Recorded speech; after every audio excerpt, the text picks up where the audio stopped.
আমরা টার্কি নিয়ে দীর্ঘ 2 বছর যাবত গবেষণা করতেছি। এটা একটা গৃহপালিত প্রাণী। এটা 2 প্রকারের হয় সাধারণত। একটা হলো ওয়াইল্ড, যেটা বন্য প্রাণী, আর একটা হলো গৃহপালিত। এটা খুবই শান্তশিষ্ট একটা প্রাণী। মিডল ইস্টে এটা প্রথম দেখতে পাওয়া যায়।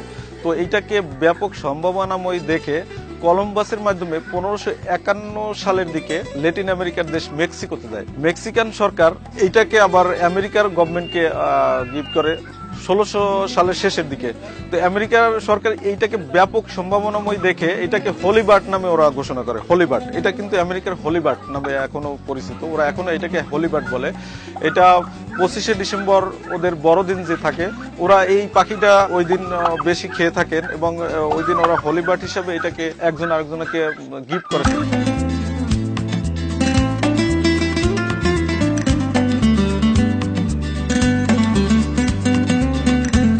আমি মিরাজ হোসাইন। 2014 সালের মাঝামাঝি সময় আমরা 6টা মোরগ দিয়ে আসলে টার্কি পালনটা শুরু করি। এরপর আমরা বিভিন্ন জায়গা থেকে আরও 6টা মুরগি কালেকশন করি। তারপরে এই 6 জোড়া থেকে আমাদের টার্কি ফার্মটা স্টার্টিং হয়।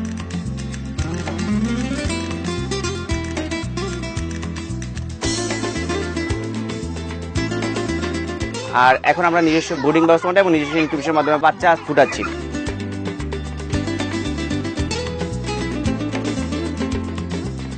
বর্তমানে আমার কাছে 50টা অ্যাডাল্ট পেয়ার আছে, 60টা বাচ্চা আছে, আর মাঝবয়সী 30টা মুরগি আছে।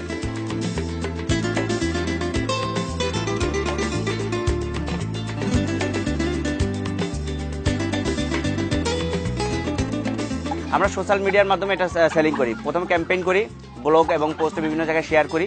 শেয়ার করার পর মানুষ যখন জেনে আমাদেরকে ফোন করার মধ্যে তারা আসে দেখতে, তাদের কাছে আমরা সেল করি। 1 মাসের বেবি যেগুলো আমরা সেল করতেছি এগুলো 2000 টাকা প্লাস, 2 থেকে 3000 টাকার মধ্যে। আর 4 থেকে 5 মাসের বাচ্চাগুলো 4 থেকে 5000 মধ্যে। অ্যাডাল্ট পেয়ার আমরা 7,500 থেকে 8,000 টাকার মধ্যে সেল হচ্ছে।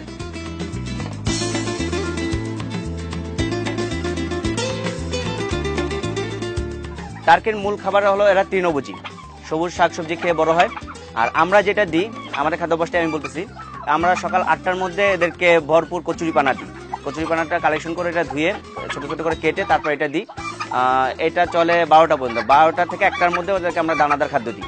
ধান, গম, ভুট্টা, বাঙ্গা এগুলো দিই। এগুলো চলে 3টা পর্যন্ত। 3টা পর্যন্ত এটা খাবার শেষ পর পানি দেওয়া হয়। 4টা থেকে 5টার মধ্যে এটাকে আবার আমরা সবুজ ঘাস, তারপরে কলমি শাক, অন্যান্য যেগুলো ঘাস পাই আমরা, শাকসবজি, এগুলো কেটে দিই। এটাই রাতের খাবারে।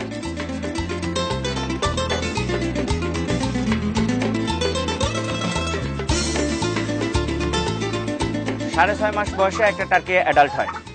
আর অ্যাডাল্ট হওয়ার পর ওদের প্রজনন ক্ষমতা আসার পরে এরা ডিম পাড়া শুরু করে 6.5 থেকে 7 মাসের মধ্যে। একটানা 20টা ডিম পারবে। ডিম পাড়ার পরে এরা রেস্টে যায় তা দেওয়ার জন্য। যদি আপনি এদেরকে দিয়ে তা দেন তাহলে ওরা 2-3 মাস তার পিছনে সময় নষ্ট করে। যদি না দেন তাহলে আবার 15-20 দিন পরে এরা ডিম পাড়া শুরু করে। একটা টার্কি বছরে 80 থেকে 120টা পর্যন্ত ডিম দেয়। এটা ওদের ক্যাটাগরি এবং খাদ্য অভ্যাসের উপর নির্ভর করে। আর ডিম ফুটাই আমরা নর্মালি ইনকিউবেটরে ফুটানো ভালো। আর যদি কারো ইনকিউবেটর সিস্টেম না থাকে তারা দেশি মুরগির মাধ্যমে ডিমটা ফুটাইতে পারবে। এবং ডিম 28 দিনের ডিম ফুটে 0 থেকে আবার 6.5 মাসের মধ্যে এরা অ্যাডাল্ট হয়ে যায়। এবং অ্যাডাল্ট একটা প্রাপ্তবয়স্ক মোরগ 8 থেকে 12 কেজি পর্যন্ত হয়।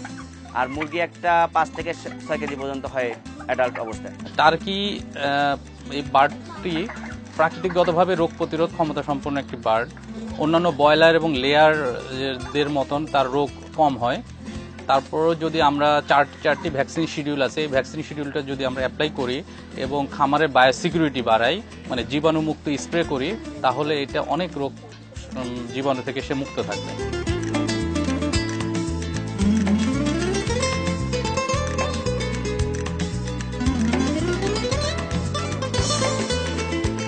আমেরিকার সরকার পরবর্তীতে দেখতে পাইলো যে এই পাখিটা আরো বেশি প্রসার করানো দরকার ওদের দেশে, সারা দেশে। সেজন্য ওরা এই পাখিটাকে ন্যাশনাল বার্ড হিসেবে ঘোষণা করে 1700 সালের দিকে।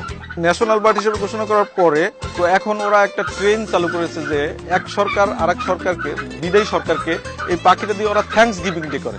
যে থ্যাঙ্কস গিভিং ডে নামে ওদের একটা ডে আছে। ওরা প্রত্যেককে এই পাখি দিয়ে, মানে টার্কি মুরগিটা দিয়ে ওরা থ্যাঙ্কস গিভিং ডে করে। এটাই উপহার হিসেবে ওরা দান করে।